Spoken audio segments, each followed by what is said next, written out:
ایک دن سرکار فرمایا، حضرت انس بن مالک کہتے ہیں حضور نے فرمایا بھی سارا دن نہ بیٹھے رہا کرو، وقفے سے ملا کرو، وقفے سے محبت بڑھتی ہے، وقفے سے ملا کرو محبت بڑھتی ہے۔ کہتے ہیں حضرت ابو بکر صدیق بھی قریب بیٹھے تھے، وہ بھی سن رہے تھے۔ ظہر سے پہلے بات ہوئی تو حضرت صدیق اکبر ظہر میں آئے، نماز پڑھی اور چلے گئے، عصر میں آئے، نماز پڑھی اور چلے گئے، مغرب میں آئے، نماز پڑھی اور حضرت انس بن مالک کہتے ہیں ظہر کے بعد بھی حضور نے پوچھا ابو بکر نہیں آئے؟ دیکھ بھی لیا ہے، آئے بھی ہیں، لیکن فرمایا وہ تو نماز میں آیا تھا نا، ادھر نہیں آیا۔ عصر کے بعد پھر پوچھا ابو بکر نہیں آئے؟ آپ ذرا کبھی اس لذت کو محسوس تو کریں، ذرا دیکھیں تو صحیح یہ کیا ہو رہا۔ تیسری دفعہ مغرب کے بعد پوچھا انس یار ابو بکر نہیں آیا؟ تو حضرت انس بن مالک کہتے ہیں میں خادم تھا، قریب رہتا تو میں دوڑا گیا ابو بکر کے دروازے پہ دستک دی، میں نے کہا کیا کرتے؟ حضور نے 3 دفعہ پوچھ لیا، آئے نہیں؟ کہتے صدیق اکبر دوڑے آئے، حاضر خدمت ہوئی، حضور حکم ہو؟ کہا یار تو سارا دن میرے پاس بیٹھا ہی نہیں، تو آیا ہی نہیں، تو نظر ہی نہیں آیا۔ عرض کی حضور آپ نے تو فرمایا تھا وقفے سے ملا کرو محبت بڑھتی ہے۔ تو سنو یار، میں کیا اس کا ترجمہ کروں اس بات کا، میں کن لفظوں میں ان جملوں کو بیان کروں، کہاں سے لاؤں وہ کیفیات جو یہاں پوری اتریں؟ حضور آپ نے تو فرمایا تھا وقفے سے ملا کرو محبت بڑھتی ہے۔ تو محبوب کی آنکھوں میں آنسو چمک آئے، فرمایا ابو بکر کہا تھا پر تجھے تو نہیں نہ کہا تھا۔ اور یار کہا تھا کچھ لوگوں سے، تجھے تھوڑی کہا تھا تو نہ جایا کر، تو یہی رہا کر، تو رہا کر یار، تو رہتا ہے تو میرا دل لگا رہتا ہے۔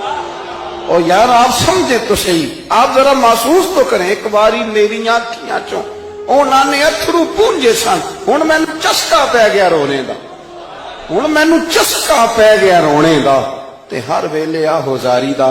آپ ذرا اس لذت کو تو لے۔ حضور نے فرمایا تو نہ گایا کر۔ آپ دیکھیں نا، میں آپ نے بات سنی ہوئی ہے، صرف اشارہ دینا ہے۔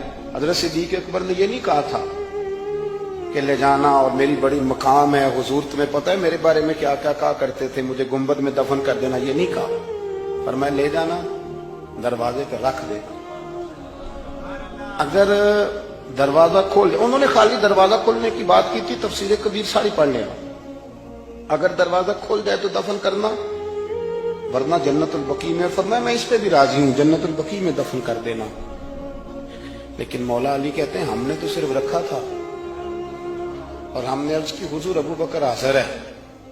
انہوں نے کہا تھا اگر دروازہ خود بخود کھل جائے تو رکھ دینا۔ کہتے ہیں انہوں نے تو صرف دروازے کی بات کی تھی، لیکن گنبد کا صرف دروازہ نہیں کھلا، اندر سے آواز بھی آئی، اندر سے آواز بھی آئی، لے او سجنا اساں توڑ نہیں پائی، لے سجنا اساں توڑ نہیں بھائی۔ اور درویش کہنے لگے پانی پرن سہیلیاں رنگا رنگ کڑے، اسی تے پریا اس دا جانیے جس دا توڑ چڑھے۔ آواز آئی دیر نہ کرو، حبیب کو حبیب کے ساتھ ملا دو، لاؤ قریب کرو۔ جتنا قریب رہے قربت بڑی، پیار بڑا، بات سمیٹنے لگاؤں، ادب بھی بڑا۔ اور پتہ کس طرح ادب کرتے تھے؟ حضور صلی اللہ علیہ وسلم تشریف لے گئے ایک کافی قبیلے کی صلح کرانے، فرمایا دیر سے آیا تو اثر پڑھا لینا۔ صحابہ کو پتا تھا کہ جب حضور نہیں ہوں گے تو جماعت کون کرائے گا۔ حضرت بلال نے اقامت پڑھی، صدیق اکبر نماز پڑھانے لگے، حضور تشریف لے آئے، لوگوں نے ہاتھ پہ ہاتھ مار کے حضرت صدیق کو بتایا کہ آ گئے ہیں حضور۔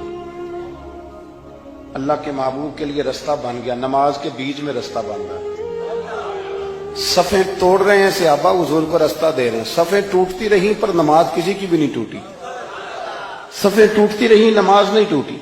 حضور پہلی صف میں پہنچ گئے تو جناب صدیق اکبر نے ایک قدم پیچھے ہٹایا۔ ہم نے سنا ساری زندگی یہی ہے کہ حکم آ جائے تو وہ ادب پر فوقیت رکھتا ہے۔ ایک قدم حضرت صدیق اکبر نے پیچھے ہٹایا تو حضور نے فرمایا ابو بکر نماز پڑھاؤ۔ انہوں نے ایک اور پیچھے ہٹایا، ابو بکر نماز پڑھاؤ۔ تیسری دفعہ نا حضور نے پھر حکم دیا تو وہ پچھلی صف میں آ گئے، وہ دور بیٹھے تھے خواجہ غلام فرید، وہ کوٹ مٹھن میں، کہنے لگے نماز پڑھا کہ میں تیں ول ویکھاں، نماز پڑھا کہ میں تیں ول ویکھاں، مینوں کعبہ بھول گیا، بھول گئیاں نی سب صوم صلاۃ